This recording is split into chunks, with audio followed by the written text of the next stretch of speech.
Hello everyone, SS here and Pocket Tech. I'm back again with another video. So ఈ వీడియోలో మనం iOS 19 లో వచ్చే న్యూ ఫీచర్స్ ఏంటి, ఇప్పుడు దాకా వచ్చిన లీక్స్ అండ్ రూమర్స్ మాత్రమే కవర్ చేయబోతున్నాను. సో ఈ iOS 19 వచ్చేసి మనకి June 9th అయితే అఫీషియల్ గా లాంచ్ అవబోతుంది వరల్డ్ వైడ్ డెవలపర్ కాన్ఫరెన్స్ లో.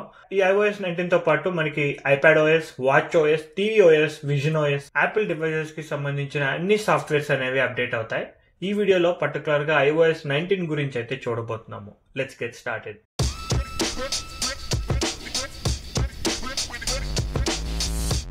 ఫస్ట్ రాబోతున్న ఫీచర్ ఏంటి అంటే, లాస్ట్ ఇయర్ మనకి iOS 18 లో విజిట్స్ ని టింట్ చేసే ఆప్షన్ అయితే తీసుకొచ్చారు. హోమ్ స్క్రీన్ మీద లాంగ్ ప్రెస్ చేసి ఎడిట్ లోకి వెళ్తే, ఇక్కడ కస్టమైజ్ లోకి వెళ్తే ఇక్కడ టింట్ ఆప్షన్స్ అనేవి తీసుకొచ్చారు. జనరల్ గా అయితే ఐఫోన్ ఐకాన్స్ అనేవి కొన్ని ఇయర్స్ గా ఇలా ఉంటాయి. ఇప్పుడు దాన్ని డార్క్ చేయొచ్చు, లేదంటే ఆటోమేటిక్ పెట్టుకోవచ్చు, లేదంటే అసలు కంప్లీట్ గా కలర్ మార్చేయచ్చు.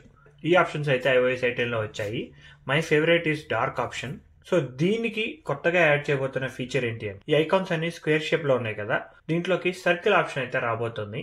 హోమ్ స్క్రీన్ మీద ఉన్న ఐకాన్స్ ని షేప్ మార్చుకునే ఆప్షన్ ని ఇన్బుల్ట్ గా ఇవ్వబోతున్నారు. స్క్వేర్ ఆప్షన్ అనేది తీసేయరు. మనం కస్టమైజేషన్ లోకి వెళ్ళి మనం కస్టమైజ్ చేసుకోవచ్చు. ఈ కస్టమైజ్ లోకి మనకి సర్కిల్ ఆప్షన్ వస్తుంది.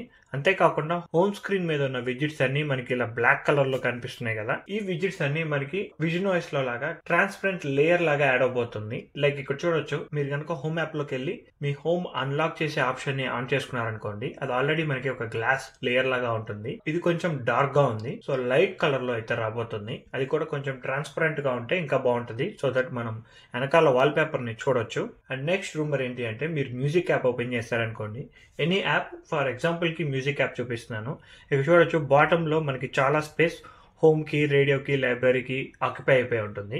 బట్ ఫ్రమ్ iOS 19 మనకి స్క్రీన్ మొత్తం యాప్ ఉంటుంది. సో ఈ బార్ మొత్తం మధ్యలో ఫ్లోట్ అవుతూ ఉంటాయి. లైక్ ఈ పిక్చర్ లో చూస్తున్నారు కదా, హోమ్ ఆప్షన్ కానీ, రేడియో ఆప్షన్ కానీ, లైబ్రరీ ఆప్షన్ కానీ, సెర్చ్ ఆప్షన్ కానీ మధ్యలో ఫ్లోట్ అవుతూ ఉంటాయి. Same like vision OS. So vision OS నుంచి iOS 19 కి చాలా ఇన్స్పిరేషన్ అయితే తీసుకోబోతున్నారు. విజన్ ఓఎస్ అనేది డివైస్ చాలా ఎక్స్పెన్సివ్ గా ఉన్న ఓఎస్ అనేది చాలా మందికి నచ్చింది. సాఫ్ట్వేర్ ఇంటర్ఫేస్ అయితే చాలా బాగుంది. సో దాన్ని అయితే iOS 19 కి తీసుకురాబోతున్నారు. నెక్స్ట్ వచ్చేసి మనకి already Android to iPhone, iPhone to Android message చేసుకుంటే యాపిల్ వాళ్ళు కూడా RCS అనేబుల్ చేశారు. ఈ RCS అనేది చాలా మందికి అనేబుల్ అవ్వలేదు. It all depends upon your career. Apple వాళ్ళు సపోర్ట్ చేసినా, కెరియర్ సపోర్ట్ చేయకపోయినా, కెరియర్ అంటే మీరు యూస్ చేసే సిమ్ కార్డ్, ఆ సిమ్ కార్డ్ కంపెనీ కూడా సపోర్ట్ చేయాలి. ఇప్పుడు కొత్తగా వస్తున్న ఫీచర్ ఏంటంటే, ఈ RCS ఇప్పటిదాకా రిలీజ్ చేసింది ఎండ్ టు ఎండ్ ఎన్క్రిప్షన్ కాదు. ఎవరికైనా డేటా అనేది ఈజీగా యాక్సెస్ అవుతుంది, ఈజీగా హ్యాక్ చేయొచ్చు. iOS 19 నుంచి ఎండ్ టు ఎండ్ ఎన్క్రిప్ట్ అయిపోయి ఉంటుంది. So more security. అంతేకాకుండా అన్సెండ్ కానీ, ఇన్లైన్ రిప్రైస్ కానీ, టెక్స్ట్ పంపించిన తర్వాత ఫస్ట్ 2 minutes లోపు దాన్ని ఎడిట్ చేయడం కానీ, ఇలాంటి ఆప్షన్స్ అన్ని RCS కూడా ఎనేబుల్ చేస్తున్నారు. ప్రస్తుతానికి అయితే అంత ఆప్షన్ లేదు. ఇప్పుడు చూడొచ్చు, నేను ఆండ్రాయిడ్ కి పంపిపోతున్నాను. ఇక్కడ చూస్తున్నారు కదా, RCS అని చెప్పి చూపిస్తుంది. ఆయన క్లిక్ చేస్తున్నాను. సెండ్ వెళ్ళిపోయిన తర్వాత ఓపెన్ చేస్తే నాకు అన్సెండ్ కానీ, ఎడిట్ మెసేజ్ కానీ ఆప్షన్స్ అయితే చూపించట్లేదు. సో iOS 19 నుంచి అయితే ఆప్షన్స్ అయితే వస్తాయి. అదే మీరు iOS యూస్ చేసే వాళ్ళకి పంపించారనుకోండి, మనకి చాలా ఆప్షన్స్ అనేవి ఓపెన్ అవుతాయి. ఇక్కడ చూడొచ్చు, edit, unsend, add sticker, translate, ఈ ఆప్షన్స్ అన్ని మనకి RCS కూడా తీసుకురాబోతున్నారు. అండ్ నెక్స్ట్ అప్డేట్ వచ్చేసి, మీరు ఎయిర్పాడ్స్ ప్రో మోడల్ కనుక యూజ్ చేస్తుంటే, ఈ ఇయర్ కొత్తగా ఎయిర్పాడ్స్ ప్రో 3 కూడా వస్తుంది అంటున్నారు. Let's wait and see September లో. బట్ ఎయిర్పాడ్స్ ప్రో 2 యూజ్ చేస్తే కనుక, లాస్ట్ ఇయర్ మనకి ఆల్రెడీ హియరింగ్ ఎయిడ్ సపోర్ట్ ని అయితే ఒక సాఫ్ట్వేర్ అప్డేట్ ద్వారా ఎయిర్పాడ్స్ ప్రో 2 కి అయితే తీసుకొచ్చారు. Very good feature. ఈ ఇయర్ దాంతో పాటు లైవ్ ట్రాన్స్లేట్ ఫీచర్ ని కూడా తీసుకురాబోతున్నారు. అంటే ఎవరైనా హిందీలో మాట్లాడుతుంటే అది మనకి తెలుగులో ఎయిర్పాడ్స్ ద్వారా వినిపిస్తుంది. అండ్ ఆల్సో మనకి హెల్త్ యాప్ ఉంది కదా, ఎవరైనా యాపిల్ వాచ్ యూస్ చేస్తుంటే మీకు హెల్త్ యాప్ అనేది చాలా యూస్ఫుల్ గా ఉంటుంది. సో ఈ హెల్త్ యాప్ ని అయితే రీడిజైన్ చేయబోతున్నారు. సో ఇక్కడ కూడా బాటమ్ లో 3 ఆప్షన్స్ ఉంటాయి. దాన్ని కూడా ఫ్లోటింగ్ విండోస్ ని అయితే తీసుకొస్తారు. యాప్ ని అప్డేట్ చేసే అవకాశం ఉందని చెప్పి చాలా మంది అయితే చెప్తున్నారు. Very outdated app. ఈ యాప్ ని రీడిజైన్ చేయాల్సిన అవసరం ఎప్పుడో ఉంది. అట్లీస్ట్ iOS 19 ద్వారా హెల్త్ యాప్ ని అయితే రీడిజైన్ చేస్తున్నారు. నాకైతే ఎటువంటి ఇష్యూస్ లేవు ఈ అప్లికేషన్ తో, బట్ రీడిజైన్ చేస్తే అట్లీస్ట్ ఫొటోస్ యాప్ లాగా మెస్అప్ అవ్వకుండా ఉంటే చాలు. మనం సిరి గురించి చాలా మాట్లాడుకోవాలి, ఎందుకంటే iOS 18 లోనే సిరికి ఒక బిగ్గెస్ట్ అప్డేట్ అయితే జరిగింది. విజువల్ గా ఇలా ఫుల్ స్క్రీన్ వస్తుంది. కానీ iOS 18 లో విజువల్ ఇంప్రూవ్మెంట్ మాత్రమే జరిగింది. దానికి ఎటువంటి న్యూ ఫీచర్స్ అయితే తీసుకురాలేదు. సో iOS 19 నుంచి మనకి యాపిల్ వాళ్ళు సిరి ఇంటెలిజెన్స్ అయితే చేంజ్ అయిపోతున్నారు. ఆన్ స్క్రీన్ అవేర్నెస్ అయితే తీసుకురాబోతున్నారు. ఆన్ స్క్రీన్ అవేర్నెస్ అంటే, మన స్క్రీన్ మీద ఏదైనా కంటెంట్ ఉంటే దాని గురించి మనకు చెప్తుంది. మీరు ఏదైనా ఫోటో ఓపెన్ చేసి tell me about this dog అంటే ఆన్ స్క్రీన్ అవేర్నెస్ యూస్ చేసుకొని మనకి ఆ డాగ్ గురించి ఆ ఫోటో గురించి ఎక్స్ప్లెయిన్ చేస్తుంది. సేమ్ లైక్ మీకు ఏదైనా కంటెంట్ ఫోన్ నెంబర్ ఉన్నా కాల్ టు దిస్ నెంబర్ అని చెప్పిన ఇలాంటి ఫీచర్స్ అనేవి పనిచేస్తాయి అనమాట. సిరికి అయితే ఎక్కువ ఫీచర్స్ అయితే iOS 19లో రాబోతున్నాయి. ఇంకో ఫీచర్ కూడా రాబోతుంది. ఇన్ కేస్ మీ ఇంట్లో వాళ్ళు ఎవరన్నా ఫ్లై అవుతున్నారు అనుకోండి, ఇక్కడ నుంచి వస్తున్నారు బస్సులో కానీ ఫ్లైట్లో కానీ ఎక్కడి నుంచి వస్తుంటే వాళ్ళ ఇన్ఫర్మేషన్ అనేది మీ ఫోన్ చాట్లో కానీ మెయిల్లో కానీ వాట్సాప్ మెసేజెస్లో కానీ ఉంటుంది. జస్ట్ సిరిని ట్రాక్ మామ్స్ ఫ్లైట్ అన్నారనుకోండి, సిరి మనకి వాట్సాప్లో కానీ మెసెంజర్ యాప్లో కానీ మెయిల్ యాప్లో కానీ మీ మామ్తో చాట్ చేసిన కంటెంట్ ఏదైనా ఉంటే దాంట్లోకి వెళ్ళి అక్కడ నుంచి ఆ ట్రాకింగ్ ఫ్లైట్ నెంబర్ తీసుకొని వెబ్సైట్లోకి వెళ్ళి ఆ ఫ్లైట్ స్టేటస్ ఏంటి అనేది కనుక్కొని చెప్తుంది. సో ఈ ఫీచర్ కూడా వస్తుందని చెప్పి యాపిల్ వాళ్ళు టీజర్స్ అయితే ఇస్తున్నారు, కానీ ఇంతవరకు అయితే రిలీజ్ చేయలేదు. We are waiting for that. ఇలాంటి ఫీచర్స్ అయితే మీరు iOS 19లో మీరు చాలా చూడబోతున్నారు. సిరి ఇంటెలిజెన్స్ కానీ యాపిల్ ఇంటెలిజెన్స్ కానీ UI చేంజెస్ కానీ మనకు చాలా రాబోతున్నాయి. అంతేకాకుండా మీరు ఎవరితో అన్నా ఏదైనా లంచ్ ప్రోగ్రామ్ గురించి కానీ ఏదైనా ట్రిప్ గురించి కానీ మాట్లాడుంటే ఆ ఇన్ఫర్మేషన్ బట్టి ఎక్కడైనా రిజర్వేషన్స్ కానీ ఎక్కడైనా హోటల్స్ కానీ బుక్ చేయమన్నా కూడా అది మనకి రిజర్వేషన్ చేసి పెడుతుంది. సో ఈ ఫీచర్స్ అన్ని యాపిల్ ఇంటెలిజెన్స్ తో లింక్ అయినాయి కాబట్టి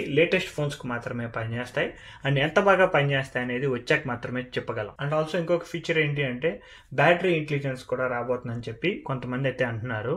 బ్యాటరీ ఇంటెలిజెన్స్ అంటే మనం బ్యాటరీలోకి వెళ్ళి బ్యాటరీ హెల్త్ చూస్తాం కదా 100%, వీటిలోకి మనకి బ్యాటరీ ఇంటెలిజెన్స్ అనే కాలం అయితే రాబోతుంది. దీంట్లో మనకి ఏం ఫీచర్స్ యాడ్ అవుతాయంటే ఫస్ట్ మీరు ఐఫోన్ ఛార్జింగ్ పెట్టంగానే ఇది చూడొచ్చు ఎన్ని అవర్స్ లో ఛార్జ్ అవుతుందనే ఇన్ఫర్మేషన్ అయితే చూపించదు. ఇది నేను ఏదో షార్ట్ కట్ తయారు చేసుకుని చూసుకుంటున్నాను. ఫస్ట్ మీరు ఐఫోన్ ని ఛార్జింగ్ పెట్టంగానే ఇది ఎన్ని అవర్స్ లో ఛార్జింగ్ అనేది ఫుల్ అవుతుందనే ఇన్ఫర్మేషన్ చూపిస్తుంది. ఆ తర్వాత ఈ బ్యాటరీ హెల్త్ గురించి మరింత ఇన్ఫర్మేషన్ అయితే దానిలో అయితే ప్రొవైడ్ చేస్తారు. And at the same time మనకి ఇక్కడ ఛార్జింగ్ స్టైల్స్ ఉంటాయి. 85, 90, 95 ఈ ఆప్షన్స్ అయితే కొత్తగా యాడ్ చేశారు. వీటిలోకి ఇంకొన్ని న్యూ ఆప్షన్స్ అయితే రాబోతున్నాయి. అండ్ ఆల్సో మనకి 17 లో ఎలానో బ్యాటరీ టెక్నాలజీని అయితే చేంజ్ చేయబోతున్నారు. So bigger battery with new technology అయితే రాబోతుంది. అండ్ ఆల్సో మీరు సెట్టింగ్స్ ఓపెన్ చేసినా కూడా యాక్షన్ బటన్ లో చూడొచ్చు ఇంటర్ఫేస్ అనేది డిఫరెంట్ గా ఉంటుంది. సెట్టింగ్స్ మొత్తం ఇంటర్ఫేస్ ఒకలా ఉంటుంది, మనకి యాక్షన్ బటన్ ఇంటర్ఫేస్ అనేది ఒకలా ఉంటుంది. బేసిక్ జనరల్ సెట్టింగ్స్ ఏమో మనకి విజన్ OS నుంచి ఇన్స్పిరేషన్ తీసుకోబోతున్నారు. సో ట్రాన్స్పరెంట్ లేయర్ అనేది ఒకటి యాడ్ అవుతుంది. వీటితో పాటు ఈ యాక్షన్ బటన్ ఇంటర్ఫేస్ ని కూడా తీసుకొస్తే చాలా బాగుంటుందని నా ఫీలింగ్. నెక్స్ట్ వచ్చేసి కెమెరా UI. ఇప్పుడు మనం కెమెరా ఓపెన్ చేస్తే ఇక్కడ చూడొచ్చు బ్లాక్ బార్స్ ఉంటాయి పైన కింద. సో విజన్ OS నుంచి ఇన్స్పిరేషన్ గా తీసుకుంటారు కాబట్టి ఇవి కూడా ట్రాన్స్పరెంట్ లేయర్ అయితే యాడ్ అవుతుంది. ఈ ఫోటో ఐకాన్ వీడియో ఐకాన్ మొత్తం మనకి ఈ ట్రాన్స్పరెంట్ లేయర్ లోనే డిఫరెంట్ గా కనిపిస్తాయి. ఫోటోకి సపరేట్ కాలం, వీడియోకి సపరేట్ కాలం లా ఉంటుంది. సో ఫోటోలోనే మనకి చాలా ఆప్షన్స్ ఉన్నాయి కాబట్టి ఈ రెండింటిని వీడియోస్ అండ్ ఫోటోస్ రెండింటిని సపరేట్ చేయబోతున్నారు. ఫోటోస్ లో వచ్చేసి portrait, special photos, pano, portrait ఈ ఆప్షన్స్ అన్ని ఉంటే వీడియోలో చూసుకుంటే మనకి video, action mode, cinematic mode, slow motion, time lapse ఈ ఆప్షన్స్ అన్ని యాడ్ చేస్తున్నారు. సో వీడియో సపరేట్ గా, ఫోటోస్ అనేవి సపరేట్ గా 2 డిఫరెంట్ ఆప్షన్స్ అయితే మనకి ఫోటోస్ యాప్ లో అయితే మనకి చూపిపోతున్నాయి. ఇది కూడా విత్ ట్రాన్స్పరెంట్ లేయర్. ఇప్పుడు దాకా ఉన్నాయని రూమర్స్ మాత్రమే, వీటిలో నుంచి ఎన్ని నిజం చేస్తారో let's wait and see. And lastly but not least support iOS 19 support వచ్చేసి నేను ఆల్రెడీ చూపించాను. iPhone 11 ఆర్ లేటర్ డివైస్ కి మాత్రమే ఉంటుంది. And also iPhone SE2 and SE3. మీరు ఏం ఫీచర్స్ చూడాలనుకుంటున్నారో let me know in the comments below. కొత్త సాఫ్ట్వేర్ అప్డేట్ చేసుకోవాలంటే చాలా మంది భయపడుతున్నారు because of issues. So issues లేకుండా ఏ సాఫ్ట్వేర్ అప్డేట్ రిలీజ్ చేసినా వీ కెన్ టేక్ ఇట్. ఇదైతే ఇవాళ వీడియో. మీకు కనుక ఈ వీడియో నచ్చినట్టయితే ప్లీజ్ లైక్, షేర్. ఇలాంటి మరిన్ని వీడియోస్ చూడాలి అనుకుంటే please subscribe to pocket tech.